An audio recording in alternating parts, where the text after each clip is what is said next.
look, before you terminate anybody, you should contact your attorney. You should ask them to explain the situation, and they can give you great advice on the best process to handle these things.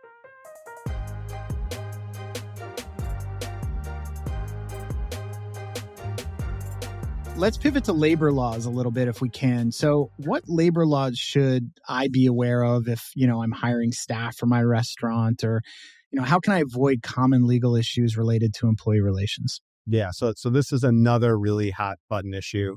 Um, to be honest, it really varies by where you're at, where the restaurant is, right? So every state is going to have different employment laws. Municipalities are going to have different employment laws. For example, I'm in Chicago. So what the city of Chicago has for laws is going to be different than, what, Tampa, Florida has in laws. So really being able to understand those things, tip pooling is really a big one that comes up all the time. How they enforce that, wage and all sorts of wage and hour stuff.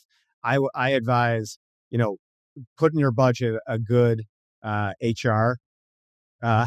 Definitely. Look, restaurants on a slim budget don't need to have a dedicated HR person working for them. A lot of the payroll companies offer these services.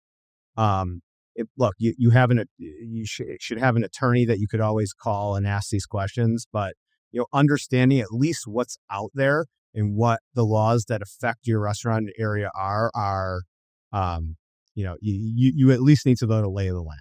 Yeah, absolutely. You can get in trouble invaluable. really, really quickly. Yep.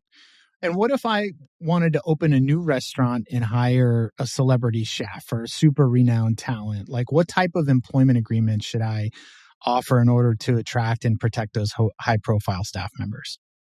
Sure. So I guess that, you want to ask yourself, what's the role of that chef going to be? Is that chef going to be on the property, every day and cooking? Because that's going to necessitate one type of agreement.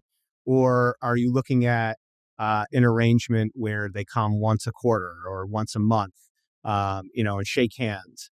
So, you should have a version of an agreement, but what an employment agreement looks like, that somebody that's going to be spending significant time at a restaurant is going to be different than what an agreement looks like, let's call it a consulting agreement or a license agreement, if they're licensing their name, that might have, a lesser involvement on the day-to-day activities, but more,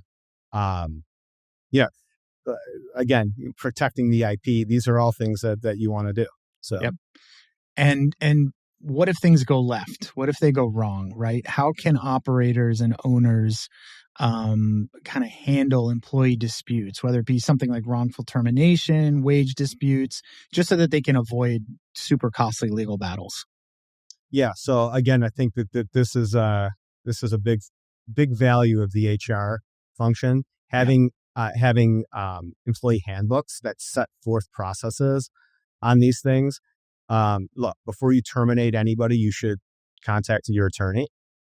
You should ask them to explain the situation, and they can give you great advice on the best process to handle these things.